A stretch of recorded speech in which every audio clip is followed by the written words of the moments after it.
Yo, bonjour à tous les gars.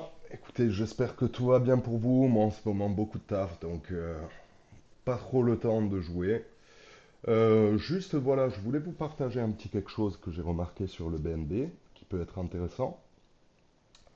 J'ai remarqué cette figure-là, qui est un Rising Wedge, et qui est une figure de retournement baissière. Une fois qu'on a trouvé une figure comme ça, généralement ce qu'il faut faire, c'est regarder les autres indicateurs pour confirmer ou non le mouvement. On voit ici qu'on a ce qu'on appelle une divergence de RSI. Une divergence de RSI, c'est quand le prix fait des hauts de plus en plus haut, alors que le RSI, lui, fait des hauts de plus en plus bas. Et ça, généralement, ça annonce un retournement. Donc ça nous fait deux indicateurs de retournement baissier. Troisième, on a le MACD. Le MACD, généralement, ce qui se passe, c'est que, bon, moi j'en ai deux, le zéro retard et le normal. C'est que lors d'un croisement de MACD, on voit que le bleu passe en dessous du rouge, le prix baisse. Voilà, un croisement baissier ici. Et on en a eu un juste avant ici. Donc, encore une fois, ça nous indique une baisse.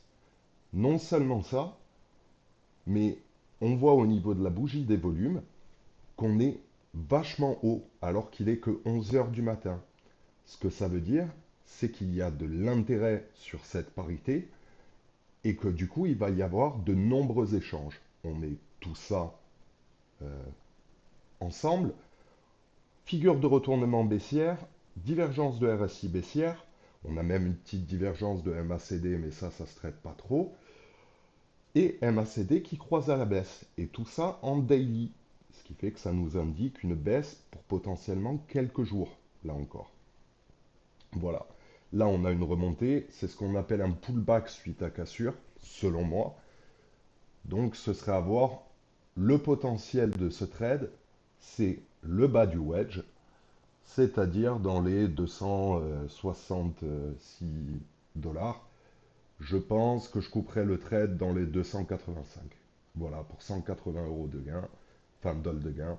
Je pense que c'est pas trop mal. Et lorsqu'on voit une figure comme ça, où est-ce que j'ai pris mon trade? Je l'ai pris en haut du wedge.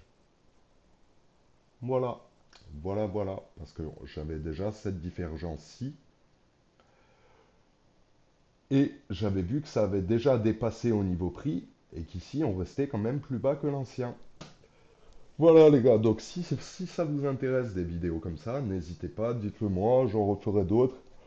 Mais je trouve que c'était un trade assez intéressant parce que la figure est juste méga propre. Voilà, à plus.